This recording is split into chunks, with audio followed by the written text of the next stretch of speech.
Welcome to Access Asia. I'm Yuka Huaye, and these are our main stories this week. The world's two largest economies are locked in an all-out trade war. As Donald Trump ramps up the pressure on China, Beijing vows to fight tooth and nail, but at what economic cost? The death toll topped 3,600 in Myanmar following last month's magnitude 7.7 earthquake. The military junta accused of bombing quake-hit areas under rebel control, despite a ceasefire hampering relief efforts.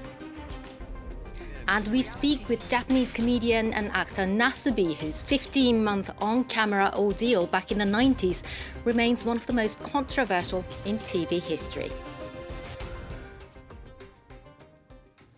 After letting damagingly high tariffs to go into effect against dozens of America's trading partners, Donald Trump paused most of them as countries sought to negotiate. But with one exception, China. As Beijing stood firm with its own retaliatory measures, Washington raised the rate of import duties to 145%.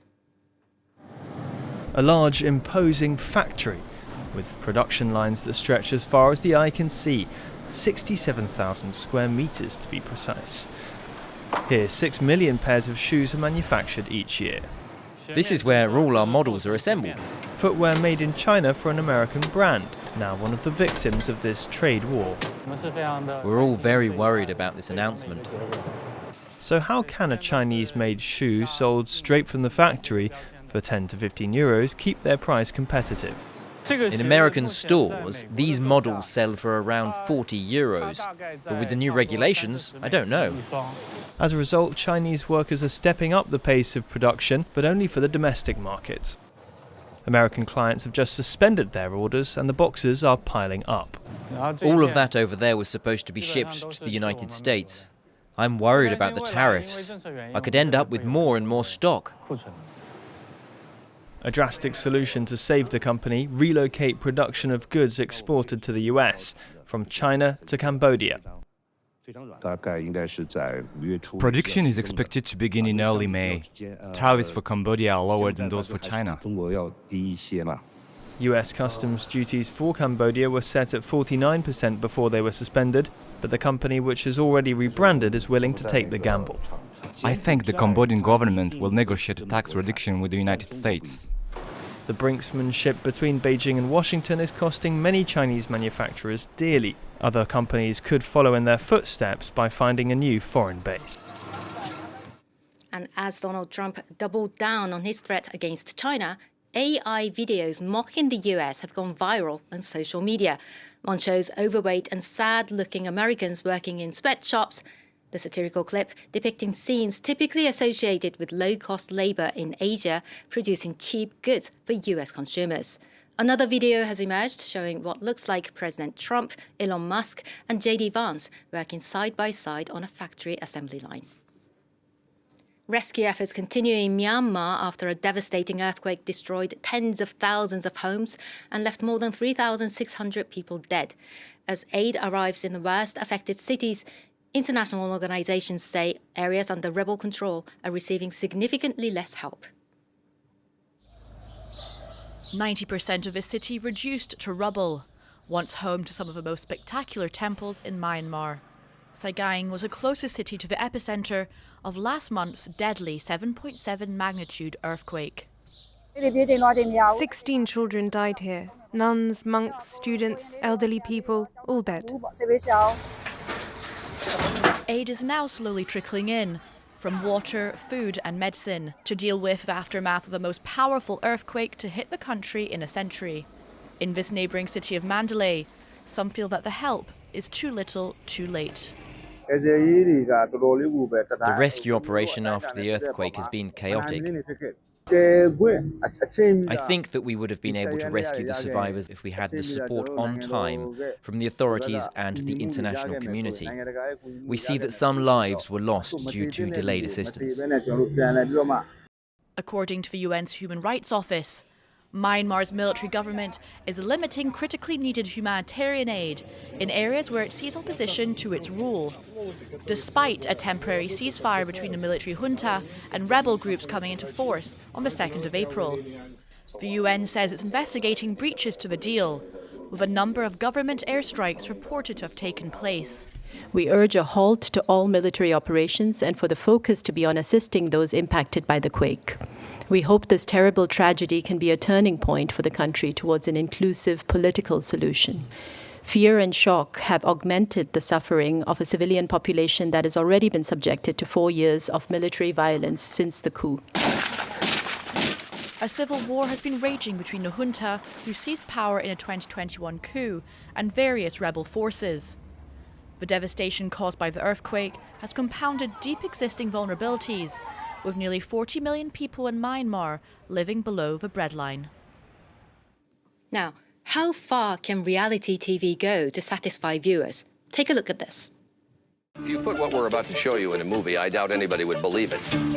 本当にテレビの神様がいるとしたら、これ悪魔じゃないですか。 Dapashona was the most popular show in Japan at the time. The challenge is to see whether someone can survive on competition prizes alone. He has no food, no clothes. Well, it's a clip from The Contestant, a British documentary that revisits a widely popular Japanese variety show in the 1990s. It featured a 22-year-old up-and-coming comedian called Nasubi, who had to survive solely on magazine sweepstakes for 15 months while being filmed 24/7. What he didn't know that he had become a household name with millions watching his every move. But the viewers didn't see was that this absurd human experiment was taking an enormous toll on his mental health. Nasubi, his real name Tomoaki Hamatsu, speaks to France 24 from Tokyo. Nasubi-san, thank you for joining us. はい、はじめまして、Nasubi です。よろしくお願いします。Now, could you tell us, first of all, why you agreed to do the challenge and how that experience changed your life? Since I was a child, I always wanted to entertain and make people laugh. When I was little, I was bullied because of my long face. But then I thought about using my long face to make jokes and do funny things. And it worked. There was less and less bullying, and I made more friends. I understood that by making people laugh, I could make myself happy, as well as those around me. That's how I decided to go into the entertainment industry when I became older and started thinking about a job. The segment in that TV show needed only one thing: luck. I was chosen by lucky draw. I kind of feel that destiny guided me to do what I did. You mentioned that you took on that challenge to make people smile, but then it took an enormous toll on your mental health. How do you think back at that? To be honest, the isolation drove me to the brink. It was so hard to cope with that the thought of suicide came to mind many times during my 1 year and 3 months ordeal. But I kept up the spirit. I was determined to go through with what I had decided right up to the end. Still, though, it left a mental scar. I was traumatized by the experience and how cruel humans could be. But I also knew that many people had cheered me on during that time, and that my show, Life in Prizes, had given people courage and comfort. So of course I was hurt, I suffered, but there was greater reward in knowing that so many people were supporting me. Also, it became difficult to continue living with negative feelings, holding grudges against the show's producers, and I felt that I needed to forgive and look for a chance to make change. Anyway, I felt that rather than driving myself into depression by continuing to hold grudges, it was better to forgive and move forward positively. And this is what motivates me today, to take part in volunteer work to help people and society.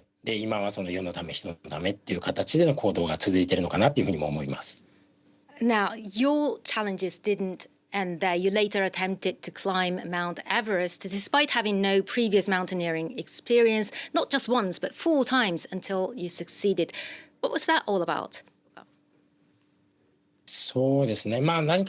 As I said, I always had this desire to do things to make people happy, to give them encouragement. But also, I'm from Fukushima, and following the Great East Japan earthquake of March 11th, 2011, I wanted to give something back to the people of Fukushima, who had watched the show and supported me back then and continued to support me in the years afterwards. Of course, there were many ways to help in disaster relief, like sending money or supplies. But I thought that if I risked my own life doing something and challenged something I'd never done before, then hopefully that could cheer people up and bring smiles back to the many who were affected by the disaster. That was my wish, my hope.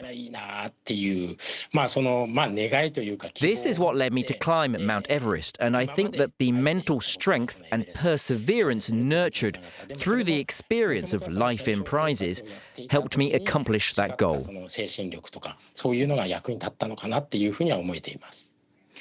Given your experience, what do you think about today's social media craze when people are hungrier than ever for sharing snippets of their daily life? I feel really strongly that there must never be another Nasubi. I managed to survive through the ordeal probably thanks to a combination of factors and luck, and also because I happened to be mentally tough. Producers of reality TV shows and people watching them are hungry for something more and more entertaining and more extreme. But if that desire goes too far, it could potentially lead to a loss of life or more cases of mental illness. So I think we need to have literacy. We have to know where to draw a line.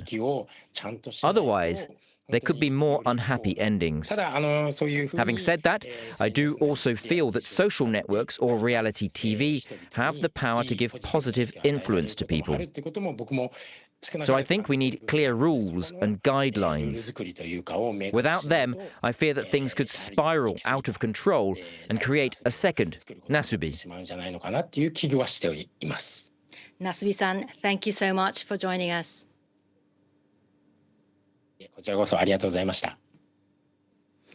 Now that's all for this edition of Access Asia. Thanks for watching, and please stay tuned if you can for more world news here on France 24.